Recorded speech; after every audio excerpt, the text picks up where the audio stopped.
À tous, donc aujourd'hui on se retrouve pour faire une nouvelle vidéo.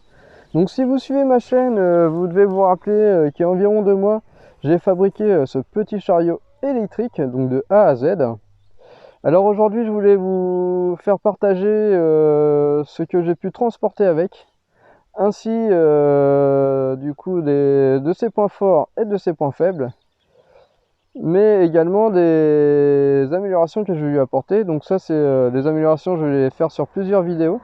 Donc si vous voulez les suivre, je vous invite à vous abonner. Donc voilà.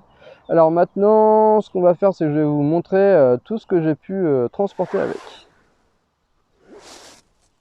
Alors, donc vous voyez, alors on a de la pierre ardoisée, pierre de taille, du sable mélangé à du gravier et des cailloux.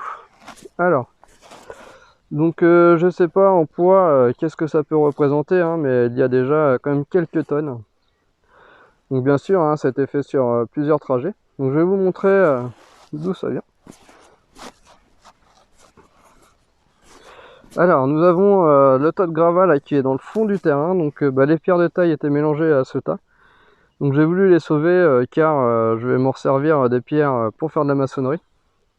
Et le tas va être du coup jeté à la déchetterie par une pelleteuse. Alors sinon vous voyez, hein, ça fait quand même pas loin de 70 mètres.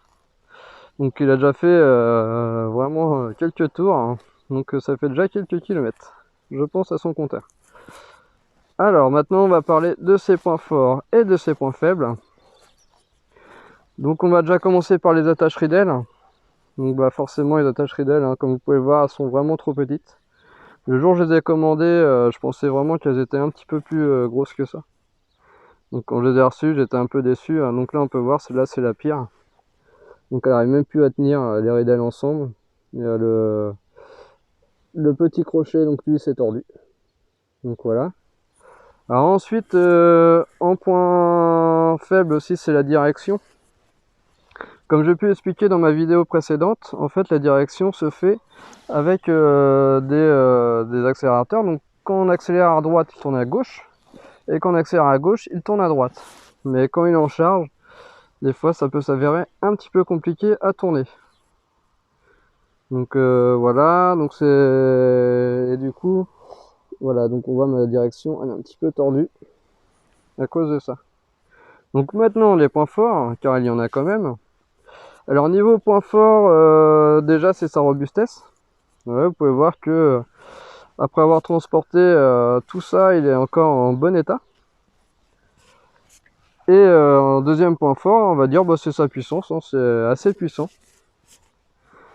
Voilà, donc maintenant on va parler aussi des équipements et des améliorations que je vais lui apporter. Donc en premier lieu, je vous avais dit dans la vidéo précédente que je lui mettrais un crochet d'attelage. Donc voilà, ce sera l'objet de la première vidéo. Avec le rangement de tous mes fils là, parce que c'est vrai que ça fait un petit peu désordre. Donc je vais repercer la boîte et passer les fils dedans. Donc ensuite, je vais lui aussi adapter comment je pourrais expliquer ça?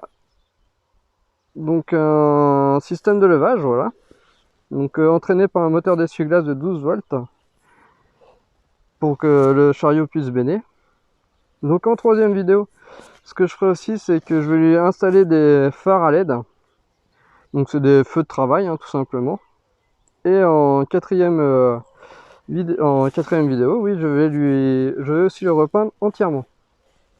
Donc si vous avez des idées aussi d'amélioration, n'hésitez pas à me les dire par commentaire. Voilà, donc on verra. Et ben en tout cas, sur ce, je vous souhaite une très bonne journée et je vous dis à bientôt. Et salut!